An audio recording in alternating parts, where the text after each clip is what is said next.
සම්මා සම්බුදු සරණයි සුපින්වත් ශ්‍රාවක ප්‍රේක්ෂක ඔබ සියලු දෙනාටම සදහම් චාරිකාවේ තවත් උතුම් වූ සන්ධිස්ථානයක් සනිටුහන් කරන්නටයි මේ සූදානම. අදත් බෞද්ධ රූපවාහිනී නාලිකාවේ විකාශය වන දායකත්ව ධර්ම දේශනාවයි අපි මෙතෙන් සිට ආරම්භ කරන්නේ. සුපින්වත්නි, අද දවසේදී මේ ධර්මානුශාසනාව පවත්වන්නට අපගේ පුණ්‍යවන්ත ධර්ම මන්දිරයට වැඩමවා වදාළ අම්පාර බුද්ධංගල ආරණ්‍ය සේනාසන වාසී පූජ්‍යපාද බුද්ධංගල ආනන්ද ස්වාමීන්ද්‍රයන් වහන්සේ අපි සියලු දෙනාම දොහොත් මුදුන් දී සාදුනාද පවත්වා පිළිගනිමු. සාදු සාදු සාදු.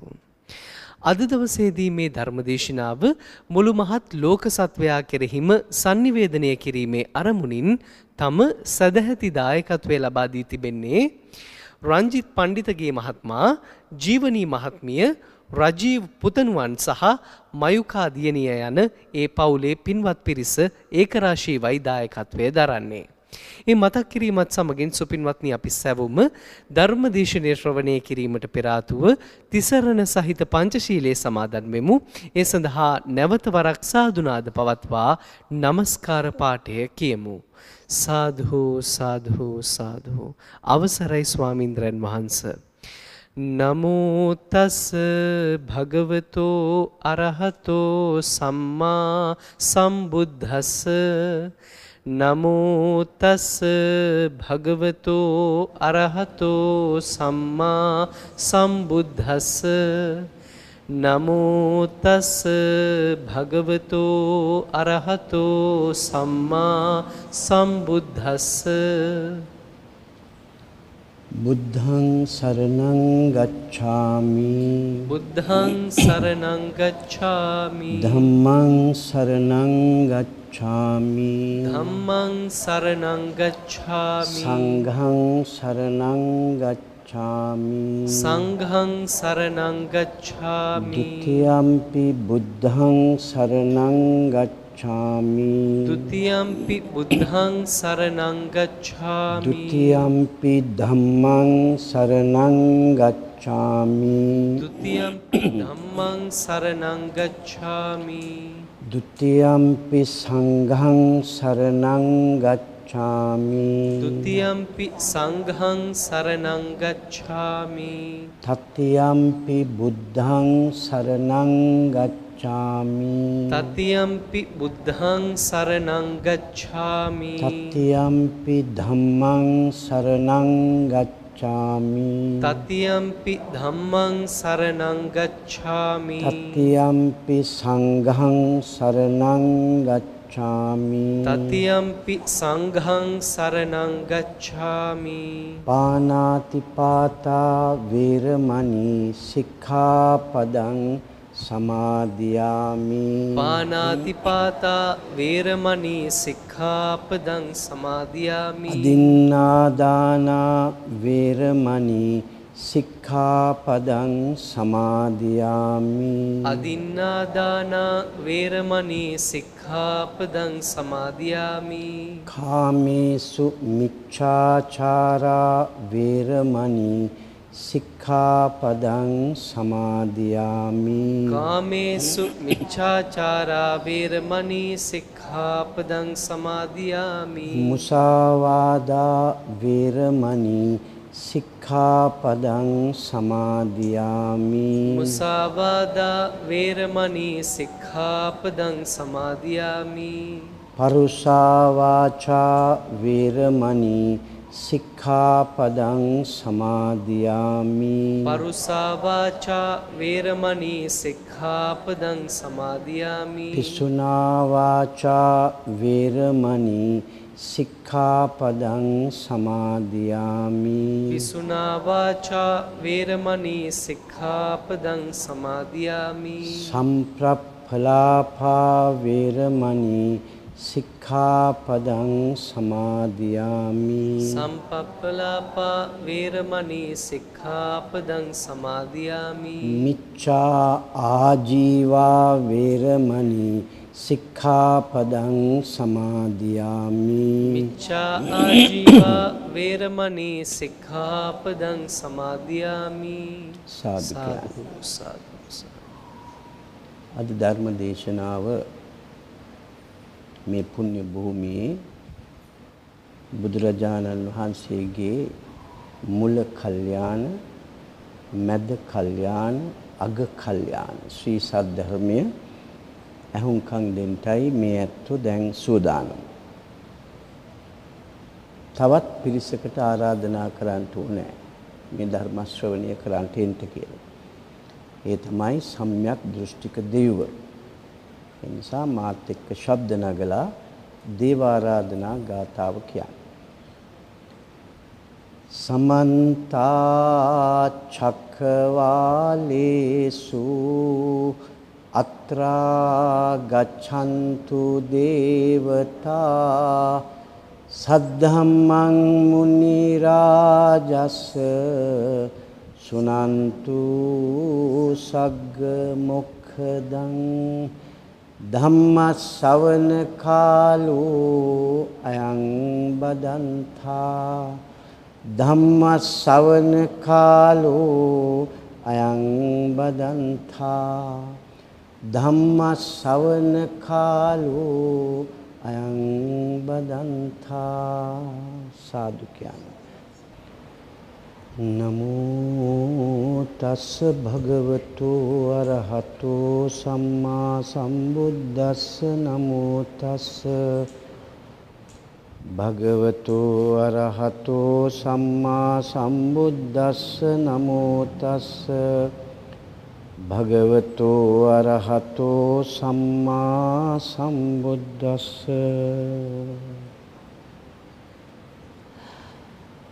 මේ ධර්ම දේශනාව කරන්නට කියලා අපට ආරාධනා ලැබුණේ මගේ කල්යාණ මිත්‍රයෙක්ගෙන්.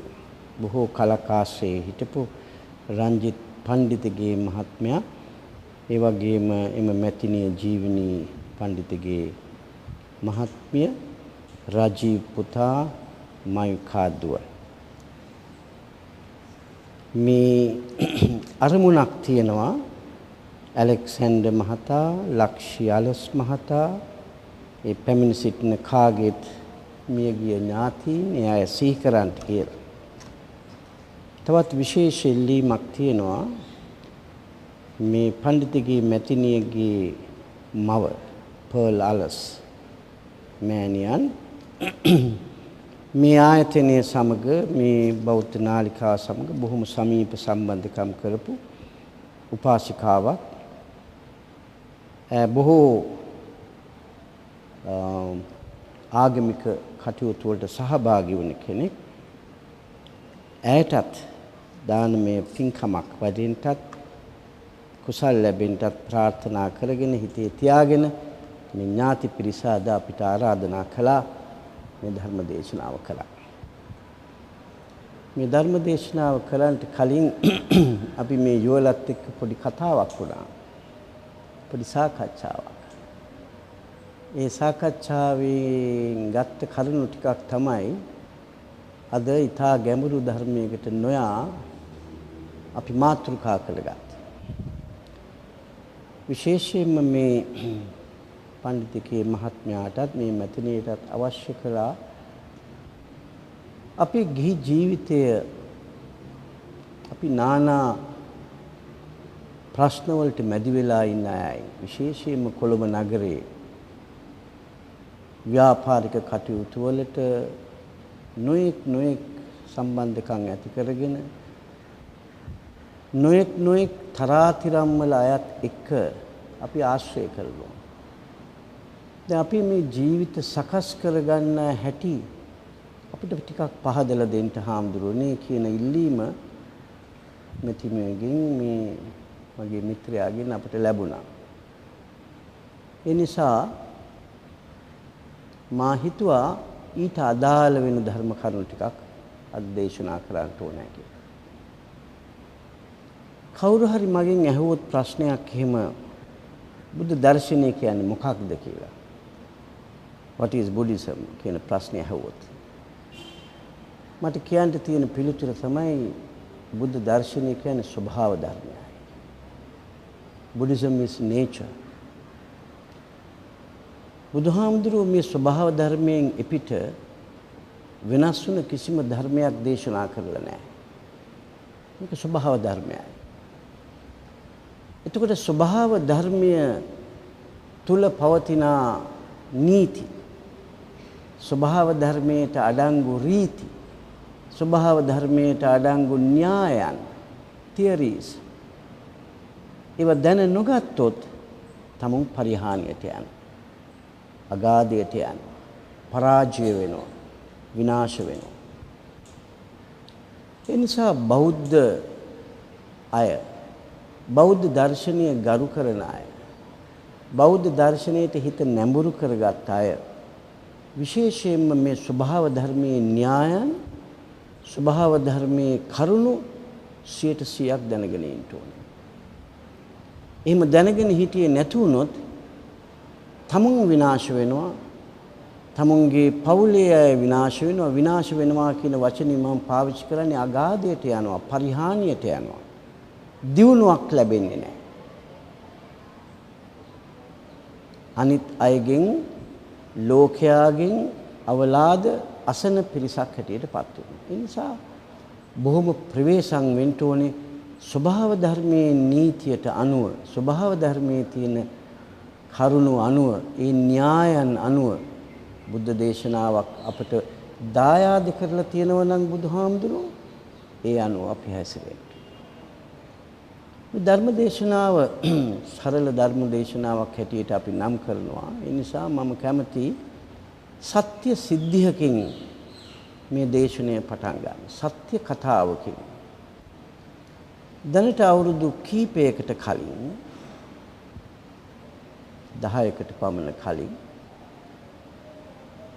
අපි සේවය කරපු එක ප්‍රදේශයක මහා ප්‍රබල ඇමති කෙනෙක් හිටියා. මහා ඇමති කෙනෙක්. හරි ප්‍රබලයි, හරි ශක්තිමත්. බොහෝම බලගතුයි. මෙතුමා හරි නපුරුයි. අපි දැක්ක නොයෙක් අඩුපාඩු තුමත් එක්ක සේවය කරන කාලේ. දවසක් මේ ප්‍රදේශයේ පාලනය කරපු හමුදා නිලධාරියාට අවශ්‍ය වුණා හැමදාම උදේට කී දෙනෙක් මැරිලා ඉන්නවද කියලා මූලස්ථානයට වාර්තා කරන්න. දවසක් ඒ වාර්තාව සකස් කරද්දී මේ නිලධාරියාගේ පපුව කඩා වැටුණා. කතා කරගන්න බැරි වුණා. ඔක්කොම පොලිස් ස්ථාන වලින්, හමුදා කඳවුරු වලින් ඒ වාර්තාව ඒ නිලධාරියා ගත්තම ඒ මුළු දිස්ත්‍රික්කයේම 40 දෙනෙක් මැරිලා. උදේ වෙනකොට. තරුණ ළමයි මැරිලා. කොහොමද මැරිලා තියෙන්නේ? හිසට වෙඩි තියලා. හිසට. ඔළුවට වෙඩි වැදිලා. කවුරු වෙඩි තිබ්බද දන්නේ නැහැ. නමුත් ඔළුවට වෙඩි වැදිච්ච මිනි 40ක් එක දවසක් උදේ මේ ගණන් බලනවා. දැන් මේ ගැන නොඑක් ප්‍රශ්න ඇති වුණා. සාකච්ඡා ඇති වුණා. තර්ක ඇති වුණා. විතර්ක ඇති වුණා. එක දවසක් ඒ ගැන තර්ක විතර්ක වෙලා බහිම්බස් වෙනකොට ඒ මහා ඇමතිතුමාත් එක්ක එදා හිටපු ඒ හමුදා නිලධාරියාට බැන්නා. තමුසේ හොඳයි අවුකන බුදු පිළිමේ ළඟ හිටවලා තියා. ඒ වගේ බොහොම දරුණු කියමනක් කියනවා. නපුරු අයත් එක්ක හිටගෙන ඉන්නවට වඩා අර පණ නැති බුදු පිළිමේ ළඟ හිටගෙන හිටියොත් ඒක කොයිතරම් හොඳද? මෙන්න මේ වගේ මේ ප්‍රශ්න වලට මුහුණ දුන්නා. සමහරක් ඒ කාලේ නිකන් සොහනක් වුණා ඒ ප්‍රදේශයේ දිස්ත්‍රික්කය. කොහොම හරි මේ රට බුද්ධ ධම්ම සංඝ කියන ත්‍රිවිධ රත්නයට පූජා කරලා තියෙන රටක් නිසා ඒ කරදර වලින් අපි බේරුණා. හිස ඔසව ගන්නට පුළුවන් වුණා. ඒ තරුණයන් සකස් කරන්නට ඒ කරපු වැරදි තේරුම් ගන්නට අවස්ථාවක් ඊට පස්සේ මතුවුණා. දැන් මේ ප්‍රශ්න ඔක්කොම ඉවරුණාට පස්සේ මාස 6ක් විතර ගියාට පස්සේ එකපාරටම ආරංචියක් ලැබෙනවා මේ ප්‍රධාන ඇමතිතුමාගේ බිරිඳට හිසේ අමාරුවක් හැදුණා. මේ හිසේ අමාරුව දවසින් දෙකකින් මොහොම අසාධ්‍ය තත්වයට ආවා, සිහි නැති වෙන තත්වයකට ආවා. ඊට පස්සේ සොයා බලනකොට මේ මොළේ ඇතුලේ ගෙඩියක්. ඇයට කතා කරන්න බැරි වුණා. ඇය නිකන් ඇඳේ හොලා හිටියා. මේ මහා බලගත්ු දේශපාලනඥයා හවසට යනවා, අර ඇඳ ළඟට වෙලා අර අත අල්ලාගෙන පැයක් විතර අඬනවා. පැයක් විතර අඬනවා. ඒ බිරිඳට මේක වැටහෙනවද දන්නේ නැහැ. නමුත් ඒ පුරුෂයා මහා කඩාවැටීමක් ඇති වුණා. මේ මොළය සම්බන්ධව, හිස සම්බන්ධව ප්‍රශ්නයක්. තමුන්ගේ ආදරවන්ත බිරිඳගේ හිසට මොකක්ද පහරක් ලැබිලා තියෙනවා. කර්මානුකූල ලෙඩක් හැදිලා තියෙනවා මොළයට. මාස 3ක් එහෙම ඉඳලා කතාවක් කිසිම වචනයක්වත් කතා නොකර එතුමිය මැරිලා ගියා.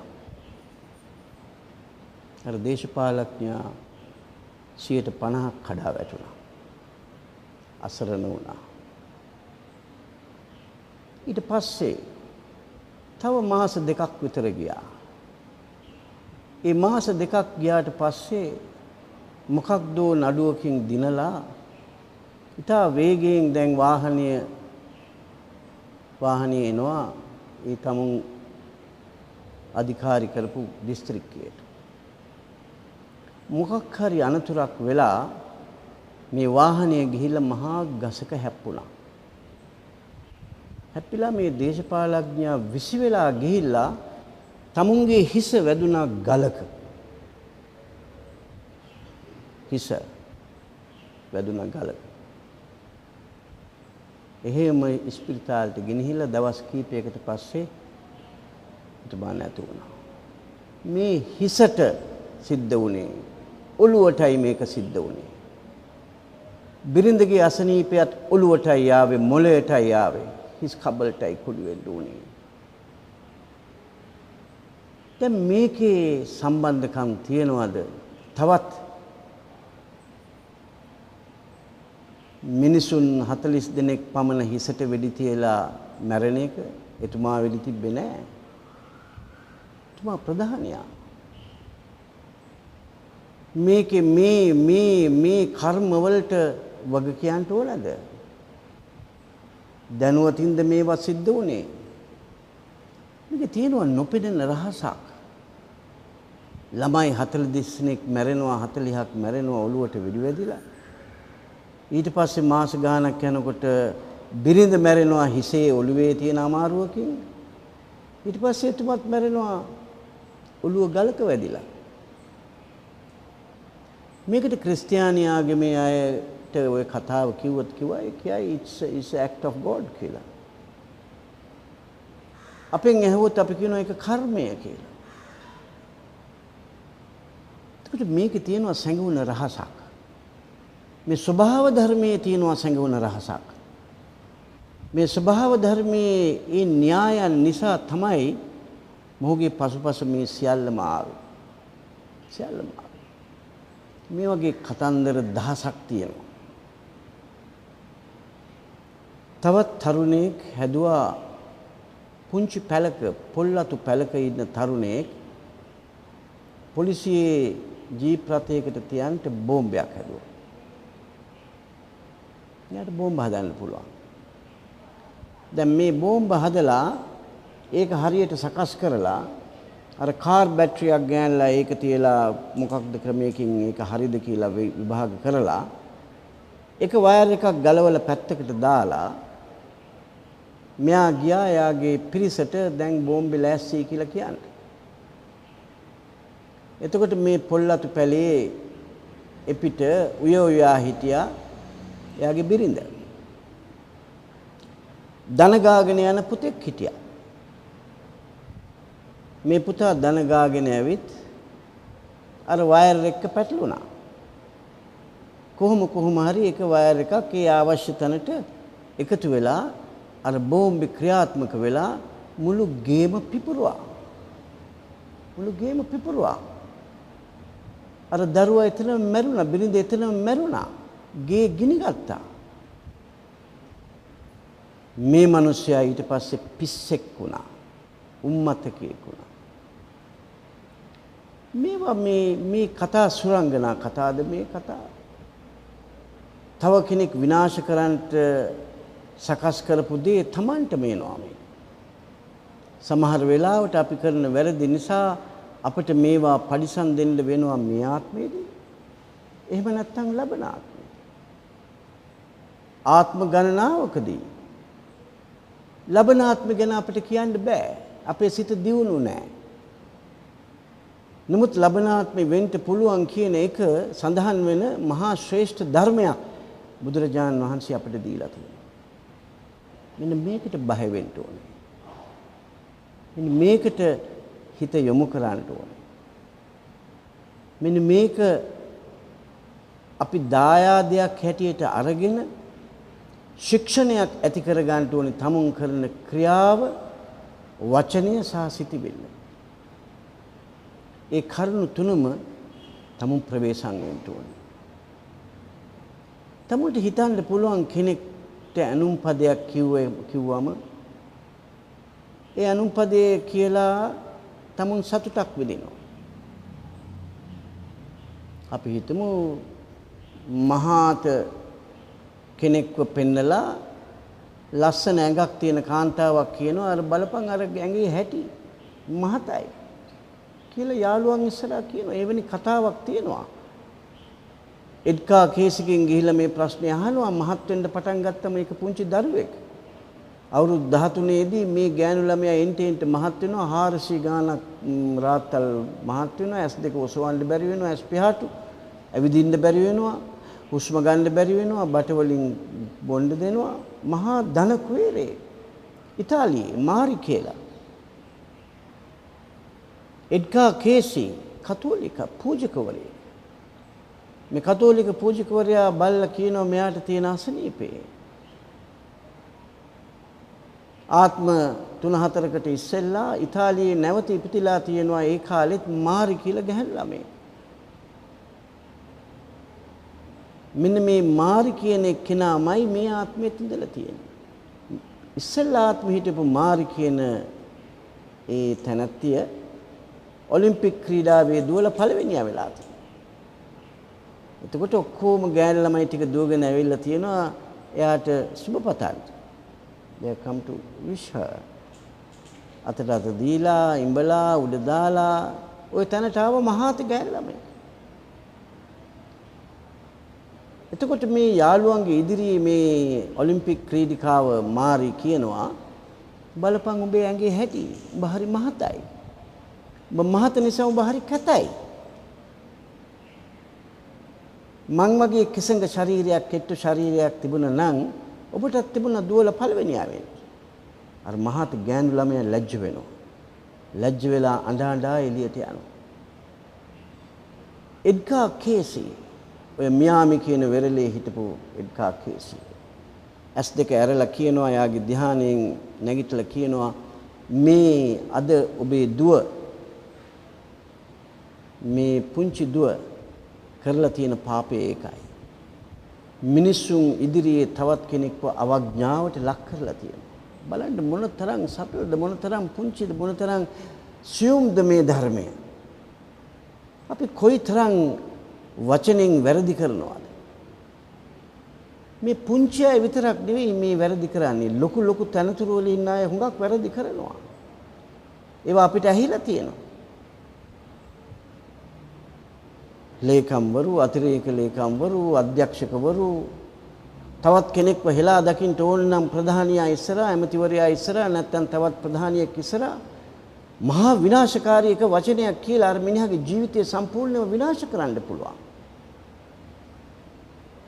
එයා ඒ වෙලාවට සැනසෙයි. නමුත් එයාගේ ජීවිතය සැනසෙන්නේ නැහැ. එයා ජීවිතයේ දුක් විඳින මිනිහෙක් වෙනවා ඒ වගේ කරොත්. මෙන්න මේකයි ස්වභාව ධර්මය කියන්නේ. ස්වභාව ධර්මයේ හඳුනා ගන්නට නම් ඉස්පිරිතාලයකට ගිහිල්ලා බලන්න. මම නිකන් ඉන්න වෙලාවකට ලෙඩ බලන්න නෙවෙයි, සාමාන්‍යයෙන් ලෙඩ බලන්න යන. තමුන්ගේ හිතවතෙක් බලන්න නෙවෙයි.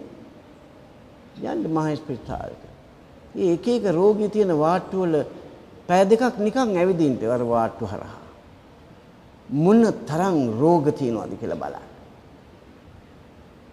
කකුල් නැහැ, අතපය නැහැ, එක එක රෝග, කැන්සර් රෝග, ඒවා තියෙන තැනුත් මේකයි, දුර්ගන්ධයි, ඇස් පේන්නේ නැහැ. සනීප කරන්න බෑ, මැරෙන්න හුස්ම අදිනවා, වෙන වෙන යන්ත්‍ර සූත්‍ර වලින් හුස්ම ගන්නවා. මේ ඔක්කොම තමුන්ට වෙන ඒවා. තමන්ටත් ඒ තත්ත්වය ලැබෙන ඒවා. ව්‍යාධිය ලෙඩ හැදෙන එක ස්වභාවයක්. ඒක ස්වභාව ධර්මයේ තියෙන එකක්. මේක දැනගන්න ඕනේ. මරණයට ලං වෙනවා කියන එක ස්වභාව ධර්මයේ නීතියක්. ඒක දැනගන්න ඕනේ. එimhe දැනගත්තේ නැති එක්කෙනා එයා අමුතු ලෝකික ජීවත් වෙනවා. සුරංගනා ලෝකික ජීවත් වෙනවා. ඒක කඩා වැටුණාට පස්සේ එහෙම වැරදියට හිතාගෙන ඉඳලා ඒ ජීවිතේ කඩා වැටුණාට පස්සේ ඒ පුද්ගලයා පිස්සෙක් වෙනවා. එයා කොතනින්ද හිතන්නේ කියලා පටන් ගන්න බැරි තත්වයකට වැටෙනවා. ඒ නිසා අපි යුතුයකම තමයි මේ ස්වභාව ධර්මයේ නීතිය යහගන්න. පරිහානියට යන නීති. සප්ත අපරිහාන ධර්ම කියලා 7ක් බුදුහාමුදුරුවෝ දවසක් දේශනා කළා. ඒ කතාවත් හරි ලස්සනයි. ඉස්සර හිටිය රජෙක් අජාසත්ත කියලා. මේ අජාසත්ත රජුරන්ට ඕන වුණා වජ්ජ කියන දේශය ආක්‍රමණය කරන්න.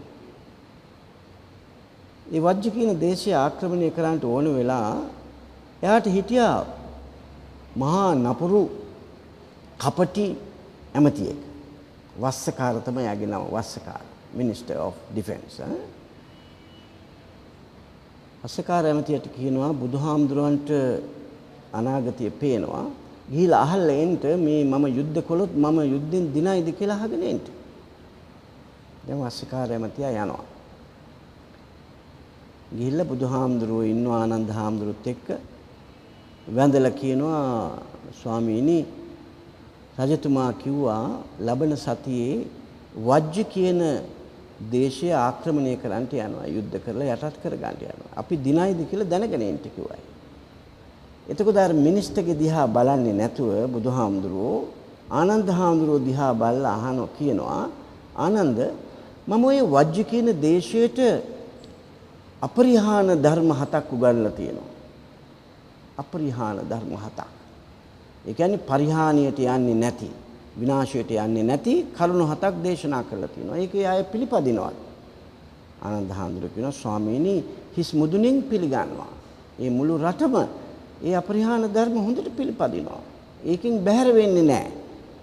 එතකොට බුදුහාමුදුරුවෝ අර වස්සකාර ඇමතියාගේ පැත්ත බලන්නේ නැතුව ආනන්ද හාමුදුරුවන්ටම කියනවා ආනන්ද එහෙනම් කිසිම జగතෙකුට ඒ රට ආක්‍රමණය කරන්න බෑ.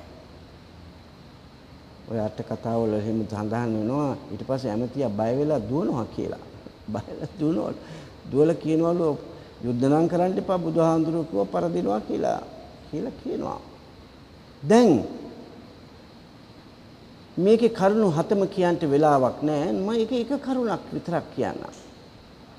ඒකේ කියනවා තමුන් පවුල වෙන්න පුළුවන්, සමිතියක් වෙන්න පුළුවන්, රටක් වෙන්න පුළුවන්, මරණ සමිතියක් වෙන්න පුළුවන්.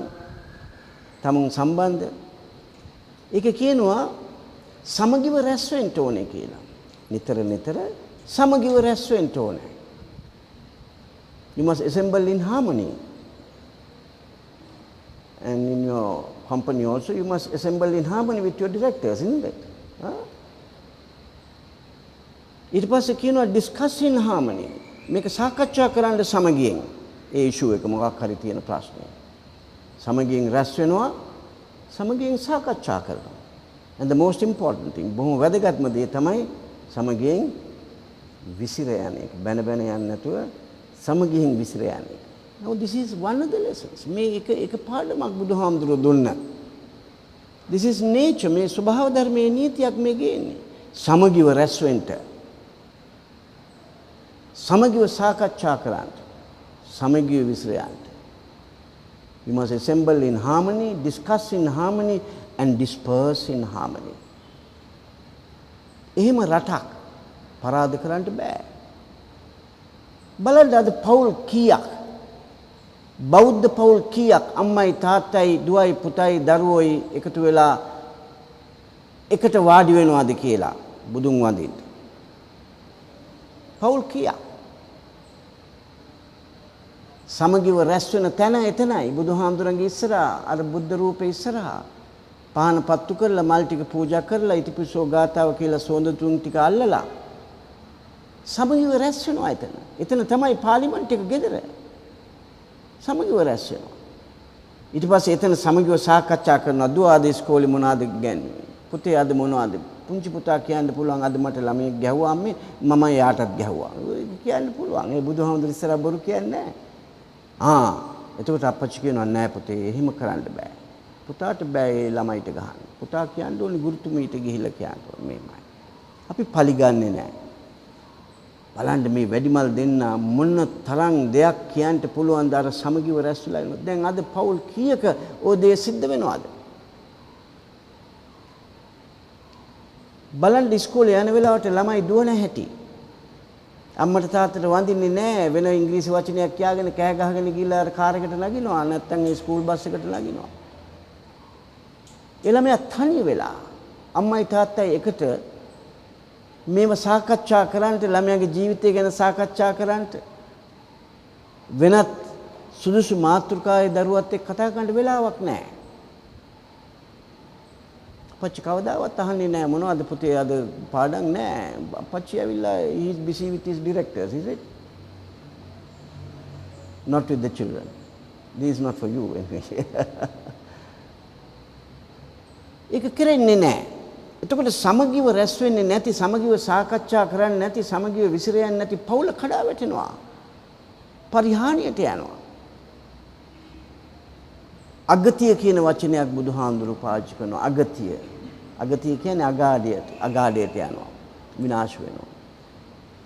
ඒකට කරුණු හතරක් බුදුහාමුදුරුවෝ දේශනා කරනවා. මේ අගාධයට යන කරුණු හතරක්. සතර අගතිය කියලා. ඡන්දය. ඡන්දය කියන්නේ දැඩි ආශාව.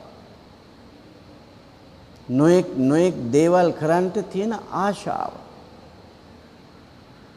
අල්ලසක් ගන්න තියෙන ආශාව, බොණ්ඩ තියෙන ආශාව, වෙනත් ආස්වාදයන් ලබන්න තියෙන ආශාව. එවැනි දුර්වල ආශාවන් තියෙන එක්කෙනා අගාධයට යනවා. එයාට ලිමිට් එකක් නැහැ. එයාට සීමාවක් නැහැ. එයා ඒ ආශාවේ අන්තිමටම යනවා. සූදුවට යනවා. මේ ආශාවල් වැඩිපුර හම්බ කරගන්න තියෙන ආශාවල් නිසා. පළවෙනි එක ඡන්දය. ඊළඟට ද්වේෂය, තරහව. කේන්ති යන්නේ. මේ ද්වේෂය තමුන් අගාධයට ගෙනියන එකක්. ද්වේෂ වෙන්නේ මොකක්ද? තමුන්ට පුළුවන් ද තරහ ගන්නට? කවුද තරහ කරවන්නේ? කරවන කෙනෙක් ඉන්නවද? කිසිම කෙනෙකුට බෑ තරහව කියන බීජය තමුන්ගේ හදවතට දෙන්න. අපි උදේ පුංචි කතාවක් වුණා මෙතුමාගෙන් අපි ඇහුවා අපි දැන් වැඩ කර ඉන්න වෙලාවේ මේ සභාපතිතුමා කවුරු හරි ඔය මේ කාර්යාල සේවකයෙක් ඇවිල්ලා මේ තේ එක හරි වතුර එක හරි දෙන්න ලෑස්ති වෙනවා. ඒක පෙරලනවා අර ෆයිල් ගොඩේ දාලා අර ඔක්කොම විනාශ කරනවා. දැන් කේන්ති යනවා. ඒක හුඟක් සීනියර් ඔෆිසර්ස්ලාට වෙන දෙයක්. කේන්ති යනවා. මේ පොඩි මිනිහෙක් ඇවිල්ලා කරන වැරද්දට. එතකොට එක්ක මේ මිනිහට බණි නැත්තම් පාරක් ගහලා එලවයි. මේ ප්‍රශ්න වෙනවා. එතකොට අපි ළඟ ඉඳලා ඇහුවොත් එහෙම මොකද කේන්ති ගත්තේ? මේ මිනිහා මාව කේන්ති කළා. ඒකනේ කවුරුත් කියන්නේ මේ මිනිහා මාව කේන්ති කළා. උදේ පාන්දර මේ තේක වස්වලා මගේ ෆයිල්ස් වල. ඉතින් අත් වශයෙන්ම ඒ වගේ අඩුවෙන් ඉගෙනගත් පියන් කෙනෙකුට පුළුවන්ද මේ දෙපාර්තමේන්තු ප්‍රධානියෙකුට කේන්තිය දාන්න? පුළුවන් දෙයක් කේන්තියක් ගේන්න. බෑ. එයාට කේන්ති ගස්සන්න බෑ. එයාට කේන්ති ගස්සන ශක්තියක් තියෙනවා නේ. එයා මහා විශාල මේ මහා මොලේ දියුණු කරපු පුද්ගලයෙක් වෙන්න ඕනේ. මේ මිනිහාගේ වැරද්දක් නිසා ඒක සිද්ධ වුණා. නමුත් එයාට බෑ අපිට කේන්තිය දෙන්න. ඒකට කේන්තිය ඇති කරගෙන තියෙන්නේ කවුද? අපිමයි. අපිමයි. මේ සිත ඇතුලේමයි අපි කේන්තිය ඇති කරගෙන තියෙන්නේ. අපි ඒක දන්නේ නැහැ. දන්නේ නැතිකමට බුදුහාමුදුරු ලස්සන වචනයක් හැදුවා අවිද්‍යාව කියලා. ignorance කියලා. ඒක දන්නේ නැති නිසා මම අර මිනිහට ගහනවා. නැත්තම් දඬුවම් කරනවා. එහෙම කරලා මම පෞසිද්ධත් කරගන්නවා. ඔක දිගට යනවා මේ ද්වේෂය නිසා, තරහව නිසා. තරහව ඇති වුණ හැටි දන්නේ නැති නිසා. මේ සතර අගතියේදී ඡන්දය, ද්වේෂය, ඊට පස්සේ භය. මිනිස්සු බය වෙනවා.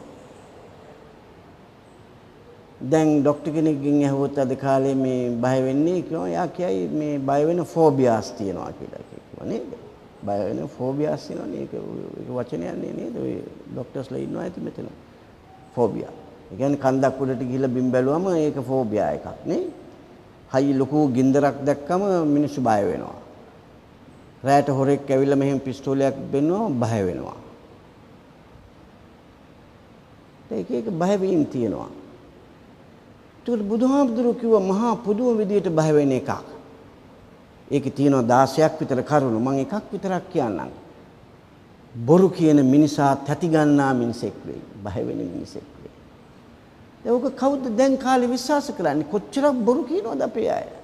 ආත්ම ගෞරවය රැක ගන්න කොච්චර බොරු කියනවද? ඒක සෝෂල් කස්ටම් එකක් වෙලා ඒක. සමාජයේ ලක්ෂණයක් වෙලා බොරුවක් කියලා තමන්ගේ එදා දවසේ ඇති කර ගන්නවා. බොරු කියන මිනිසා බය වෙන මිනිසෙක් වේ. තැති ගන්නා මිනිසෙක් වේ. මේ බුද්ධ වචනයයි. දැන් ඕක ටෙස්ට් කරලා බලන්න පුළුවන්. අත්දැක බලන්න පුළුවන්. දැන් ඔෆිස් එකේ ඉන්නවනම් බොරු කියන මිනිහෙක් ඔය පිටිපස්සේ ඇවිදින ගමන් පොඩ්ඩක් පිටට තට්ටු කරලා බලන්න ඒක බය වෙලා තමයි හැරිලා මේ හැරෙන්නේ. නිදා ගන්න වෙලාවට පොඩ්ඩක් කකුලටවත් තට්ටු කරන්න බලන බොරු කියන මිනිහෙකුගේ ගෑණියෝගේ ඇඳෙන් පැනලා බිමට වැටේ බය වෙලා. මොකද එයාගේ ඇතුළත තියෙන්නේ එයා බොරු කියන මිනිහෙක්. එයා සොරකම් කරන මිනිහෙක්, කේලම් කියන මිනිහෙක්, හිස් වචන කියන මිනිහෙක්. ඒ නිසා හිසේ මෙතන තියෙන හැම තිස්සෙම නින්දට යනකොට ඒ සැකය, ඒ කුතුහලය. දැන් බලන්න මහා අපරාධ කරන මිනිස්සු, පෝසත් වෙලා තියෙන මිනිස්සු එක එක වැරදි කර්මාන්ත කරලා. හොඳ නින්දක් තියනවාද? සැක සහිත නින්ද. හැමතිස්සෙම බියෙන් නිදාගන්නේ. හැමතිස්සෙම ආරක්ෂකයෝ වට කරගෙන යන්නේ එන්නේ. බය නිසා. මොකද කියන්නේම බොරු නිසා. කියන්නේම කේලම්, හිස් වචන, පරුෂ වචන නිසා. දැන් මේක ස්වභාව ධර්මයයි. එහෙම කළොත් මොකද වෙන්නේ? ඒකට ප්‍රතිවිපාක ලැබෙනවා. තමුන්ට ඒකට ප්‍රතිවිපාක ලැබෙනවා. ඔය බණක් කියලා ධර්මදේශනාවක් කියලා දේශනා කරලා පින්කමක් කරලා මේ හාමුදුරුවෝ ඒ ඉන්න පිරිසට ප්‍රාර්ථනා කරන ආශිර්වාද කරන ගාතාවක් තියෙනවා. ඒක කවුරුත් දන්නවනේ. සාදු කියන්නේ ඒක ඉවරනම් අභිවාදන සීලිස්ස මතකයි? කියන්න මාත් එක බලන්න. අභිවාදන සීලිස්ස නිච්ඡං වුද්දා පචායිනෝ චත්තාරෝ ධම්මා වඩ්ඩಂತಿ ආයු වන්න සුඛ බල. ඒක තේරෙන්නේ එහෙම දන්නවයි මේ මගේ ඉස්සරහින් ඉන්න නෝනලා. තෑග්ගක් දෙනවා මං කිව්වොත් එහෙම. ඒක කොච්චරක් දැන් ඔක්කොටම පාඩම්. දැන් මෙතන ඔක්කොගෙම කටවල් මේ වුණා කියවනකොට. නමුත් හිතුවේ නෑ ඔක ටිකක් ස්ටඩි කරන්න ඕනේ. මේක ටිකක් ගැඹුරට ගිහිල්ලා බලන්න ඕනේ. මොකද්ද මේ බුදුහාමුදුරුවෝ කියලා තියෙන්නේ මේකේ? කරුණු දෙකයි කියලා තියෙන්නේ. අභිවාදන සීලස. සිල් රකින්න අයට අභිනන්දනය කරන්න. අභිනන්දනය කරන්න කියන සලකන්න. You respect the people who are disciplined. ඔක අමාරුද අපිට කරන්න? සීලස කියන්නේ විනය. විනය ගරුක අයට අභිනන්දනය කරන්න. සලකන්න. අභිවාදන සීලස. ඒක අපිට පුළුවන් නේ කො කරන්න. නේ අම්මට තාත්තට වැඩිහිටියන්ට ටීචර්ට ගරු කරන්න පුළුවන්. අභිවාදන සීලස. එයාගේ සිත කය වචනය හික්මවාගත් අය ඉන්නවා. හාමුදුරුවරු, පූජකවරු, තමුන්ගේ ඒ ධර්මානුකූලව ජීවිත ගෙනියන වැඩිමහල් අය එයා අභිනන්දනය කරන්න. අභිවාදන සීලස. ඊළඟ එක නිච්ඡං නිතර වෘද්ධාපචායිනෝ මහලු අය විමසන්ට. හැමතිස්සෙම වැඩිමලා විමසන්ට. දැන් රංජිත්ගේ පහළ ඉන්න ඩිරෙක්ටර්ස්ලා හැමදාම රංජිත්ව විමසනවා. වැඩිමලාව විමසනවා. ඩිරෙක්ටර්ස්ලාට පල්ලෙහා ඉන්න අනිත් මිඩල් ග්‍රේඩ් මැනේජර්ස්ලා අර ඩිරෙක්ටර්ස්ලා විමසනවා. දැන් ඒක තමයි හරි ක්‍රමය. නිතර වයෝ කියන්නේ මේ වැඩිමහල් අය නිච්ඡං බුද්ධා උජ්ජා කියන්නේ මහලු අය පළපුරුදු අය විමසන්ට. දැන් ඔය කරුණු දෙක විතරයි කියන්නේ. අභිවාදන සීලිස්ස මේ නීති ගරු කායට සලකන්ට ඊට පස්සේ නිතරම වයෝ වෘද්ධයන් වැඩිහිටියන් විමසන්ට. වැඩිහිටියන් විමසන්න දැන් අපේ පුංචි දූලා පුතාලා ඉන්නවනේ. ඒගොල්ලන්ට අම්මගේ තාත්තගේ අහන්න ඕනේ. අම්මේ මේ ස්කර්ට් එක අඳින්නද මේක දනිස්සට වඩා උඩි නේද මේක කමක් නැද්ද කියලා අහන්න ඕනේ. අම්මා කියන්නේ නෑ පුතේ ඕක හරි නෑ. ඕක හරි නෑ. දැන් අපිට දානි බෙදන්න තියෙනවා පුංචි දූලා මේ තරුණ දූලා එනවා අපිට මෙහිම සෝසෝල බලන්න බෑ මොකද අපිට ලැජ්ජයි. අම්මා උගන්වලා නෑ හරියට හැට්ටේ කොතනින්ද කපන්නේ කියලා උගන්වලා නෑ. එතකොට ඒක දුව අහන්න ඕනේ. දුව අම්මේ මම මේ පාට ගම ඇඳගලා යන්නද? අහවල් ගෙදරට යන්නද? මේ ලිව්ව හරිද? මේකේ වචන හරිද? ඇයි ඒක නැත්තේ අපේ ගෙවල් වල? නිතරම වයෝ වෘද්ධයන් විමසන එක නෑ. ඇයි මොකද අම්මයි තාත්තයි ගෙදර නෑ. ඒ නිසා දරුවෝ තනි වෙනවා. දරුවෝ ටෙලිෆෝන් එකෙන් තමයි කවුරු හරි බෝයිෆ්‍රෙන්ඩ් ගෙන් නැත්තම් ගර්ල්ෆ්‍රෙන්ඩ් ගෙන් ඒක අහගන්නේ. වැඩිමල් දෙන්නට බෑ වෙලාවක් නෑ. එතකොට අර බුදුහාඳුරෝ කිව්වෝ ඒ වැඩිමලා විමසනවා කියන එක මාම කෙනෙක්ගෙන් නැන්ද කෙනෙක්ගෙන් අම්මා කෙනෙක්ගෙන් පුංචි අම්මා කෙනෙක්ගෙන් ඒ කල්චර් එක අපින් ගිහිල්ලා එහෙම් පිටිම විනාශ වෙලා තියෙනවා. දැන් බුදුහාඳුරෝ කියනවා මේ වැඩිහිටියන් විමසන්ට. නීති ගරුක විනය ගරුක අයට සලකන්න. එතකොට මොකද්ද වෙන්නේ? කියනවා චත්තාරෝ ධම්මා වඩ්ඩಂತಿ ධර්මතා හතරක් තමුන්ට වැඩෙනවා කියලා. එකක් පළවෙනි එක ආයුෂ වැඩෙනවා. ඔය නිකන් යන ගමන් මේ කකුල වැටලා කානුවකට වැටලා මැරෙන්නේ නැහැ. හොඳ ආයුෂ ප්‍රමාණයක් ඉඳලා මැරෙනවා. ආයු. ඒ අඩු ආයුෂෙන් මැරෙන්නේ නැහැ. අර කරුණු දෙක විතරක් කරලා. වන්න හොඳ පවුලක උපදිනවා. හොඳ කුලයක උපදිනවා. කාගෙත් සිත් ගන්නාක් පුද්ගලයෙක් වෙනවා. ඔය මතකයි ඔය මෛත්‍රී භාවනාවේ තියෙනවා මනුස්සෝ පියෝ හෝති අමනුස්සෝ පියෝ හෝති. මනුෂ්‍යයන්ට ප්‍රිය පුද්ගලයෙක් වෙනවා අමනුෂ්‍යයන්ටද ප්‍රිය පුද්ගලයෙක් වෙනවා. ආයුවන් සුඛ කියන්නේ health. තමන් නිරෝගී කෙනෙක් වෙනවා. දැන් පුංචි දරුවෝ කියන්නේ අම්මේ අද මට ඔලුකක්මයි ඉස්කෝලේ යන්න බෑ කියලා කියන්නේ. ඔලුකක්ම හැදෙන්නේ නැහැ. අංගපත හැදෙන්නේ නැහැ. තුනිටිය නිකන් බොරුවට රිදෙන්නේ නැහැ. හොඳ නිරෝගීකමක් හැදෙන්නට හැදුණා. දැන් අපිව බලන්ට බුද්ධංගලට එනවා සමහරක් උපාසක උපාසිකාවන් ඒ බිම අපිට වඳින්න වාඩි වෙනවා දකින්නකොට අපිට හරි දුකයි. මොන තරම් මිනිත්තු 5ක් විතර කැරකිලා එක දනිස්සක් තියලා අනිත් දනිස්ස තියලා කැරකිලා වැටිලා ඊට පස්සේ මූණ ඇලිලා වඳින්න බෑ. නිරෝගී නෑ. නිරෝගී නෑ. ඒ නිරෝගී ජීවිතයක් ගෙනියලා නෑ. ඒ නිසා අන්තිම කාලේ වෙනකොට මහා විශාල රෝග මහා ගොඩක් තියෙනවා. එතකොට ආයු වන්න සුඛ බල මොකද්ද මේ බල කියලා කියන්නේ? ඔය සත්‍තිස් බෝධිපාක්ෂික ධර්මවල එනවා බල කියන වචනේ. තවත් කොටස් වෙනවා. ශ්‍රද්ධා, විරිය, සති, ප්‍රඥා, සමාධි. ඒව බල, පංච ඉන්ද්‍රිය. ඒ දිගට මම කියන්නේ නැහැ. දැන් අපි ධර්ම දේශනාව ටිකක් යොමු කරමු. මේ දේවල් අපිට සිද්ධ වෙන්නේ නරක දේවල් සිද්ධ වෙන්නේ හොඳ දේවල් හා සමානවම නරක දේවල් සිද්ධ වෙන්නේ ඇයි? කොහොමද මේවා වෙන්නේ? ඒවා අපි වළක්වා ගන්නේ කොහොමද? බුදුරජාණන් වහන්සේ දේශනා කරනවා මහණෙනි මේක ඇවිල ගන්න දෙයක්. ඇවිල ගන්නවා කියන්නේ දැවෙන දෙයක්.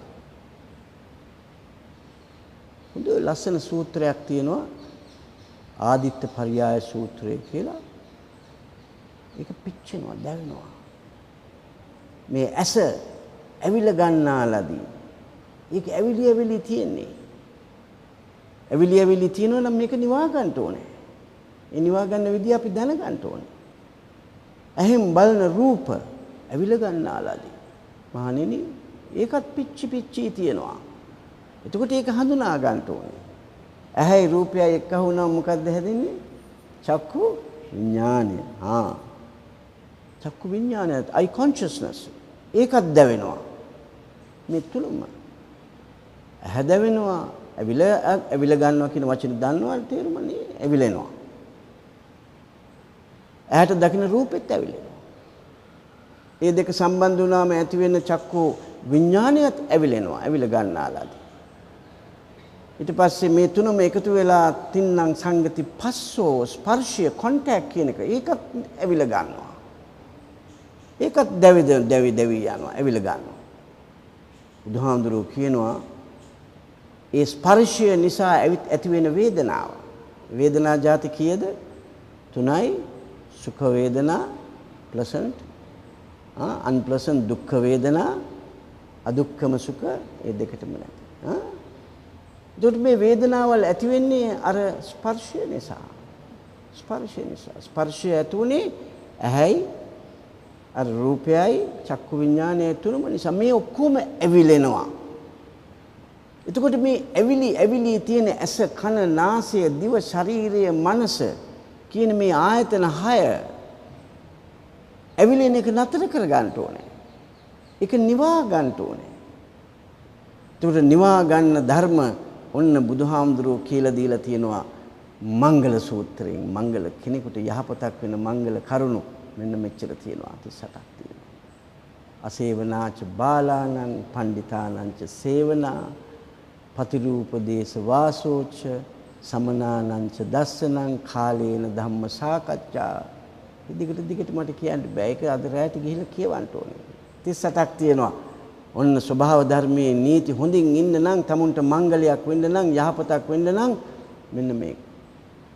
ඒකෙම තව 25ක් කියලා තියෙනවා පරාභව සූත්‍රය කියලා. කෙනෙක් පරිහානියට යන පරාභවයට යන නැත්තටම නැති වෙලා යන ඒවා ඔන්න ඒක ලියලා තියෙනවා. අම්මට තාත්තට සලකන්නේ නැත්නම් දූ සූදුවට යනවනම් සල්ලාලයක් නම් මහා ගොඩක් කරුණු ටිකක් කියලා තියෙනවා. බොරු සාක්ෂි දෙනවා නම් තවත් එකක් තියෙනවා වසල සූත්‍රය කියලා. මේක බොහොම භයානක එකක්. තමුන් වසලයක් වෙනවා කියලා. මෙන්න මේ දේවල් කරාම. එතකොට අපිට කියලා දීලා තියෙනවා මේ ජීවිතය සකස් කරගන්න හැටි බුදුහාමුදුරුවෝ ගිහියෙක් හැටියට. ඔය ගිහි විනයේ තියෙනවා කොහොමද තමුන්ගේ මුදල් පරිහරණය කරන්නේ.